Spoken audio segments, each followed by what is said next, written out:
Henry and Mudge in the Green Time by Cynthia Rylant.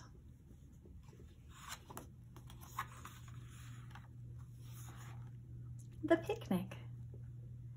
In the summer, Henry and his big dog Mudge like to go on picnics. Henry packed the food. He packed jelly sandwiches, pears, and ginger snaps for himself. He packed dry dog food and popcorn for Mudge. They both drank water. One Sunday, they went to the park for a picnic. Henry put all the food on a picnic table while Mudge chased some ants under a tree. Mudge was so big that his tail went whack every time he ran around the tree. Whack, whack, whack, whack. Henry laughed at him. Soon they began eating. Henry chewed his jelly sandwich while he threw pieces of popcorn into Mudge's mouth. Mudge always liked dessert first on picnics. While they were eating, a yellow bee landed on Henry's pear. Henry didn't see the bee. Henry picked up his pear. "Ow!" Henry cried. Mudge jumped. The bee flew away. "Ow!" Henry cried. He shook his hand again and again and again, but his hand hurt more and more. It hurt a lot. Tears came to Henry's eyes. His hand hurt so much. It had a puffy white circle on it. Henry just had to cry. He sat down beside Mudge and held on to his hurting hand and cried. Mudge sniffed Henry's hair. Mudge sniffed Henry's hand. Mudge put his big nose in Henry's ear, but Henry kept crying.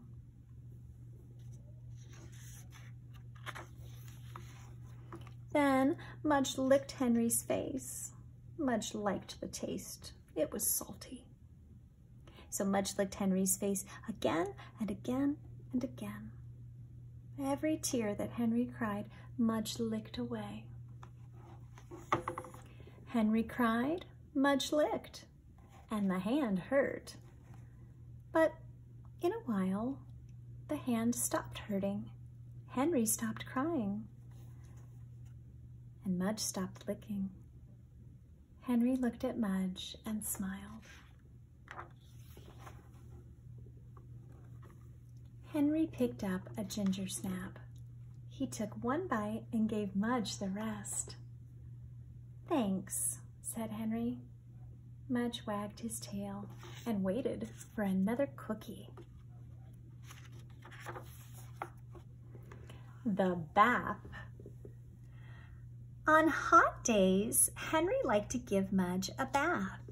Henry liked it because he could play with the water hose and he could cool off. Mudge hated it.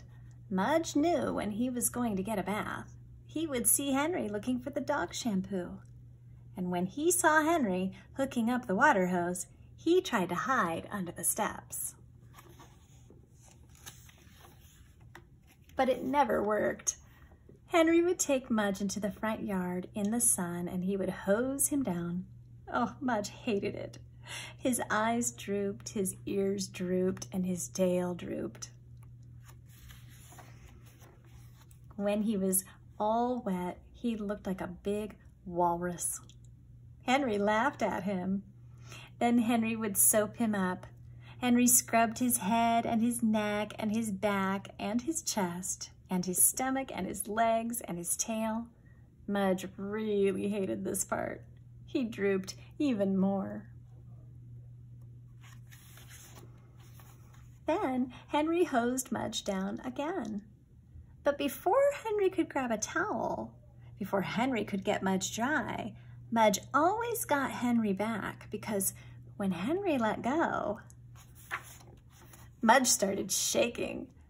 He started with his head, Then he shook his neck and his back and his chest and his stomach and his legs and his tail.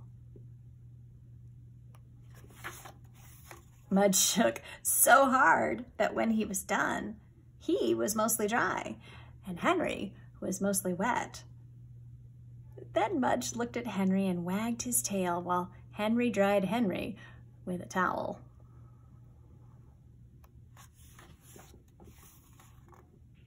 The green time. Beside Henry's house was a big green hill. Late on summer days, Henry and Mudge went on the top of the green hill. They looked down. They saw Henry's white house. They saw Henry's blue bike. They saw Henry's wooden swing. On top of the green hill, Henry felt big. He felt like a king.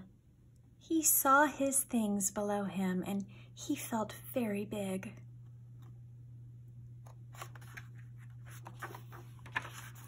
I am king of the green hill, Henry said. He looked at Mudge. You are my dragon. Mudge wagged his tail. Your name, Henry said, is Fireball. Mudge wagged again. And you are very scary, Henry said. Mudge wagged some more.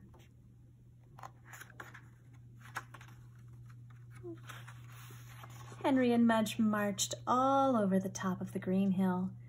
They met other kings who had dragons. They chased them away. They met monsters. Mudge ate them. They marched and marched till they could march no more.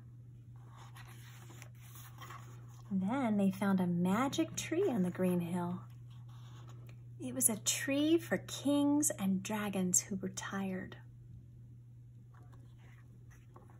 Henry and Mudge sat down under the tree. Henry put his arms around Mudge. They were glad for a magic tree. They closed their eyes. And a boy and a dog slept together on the green hill in their green time.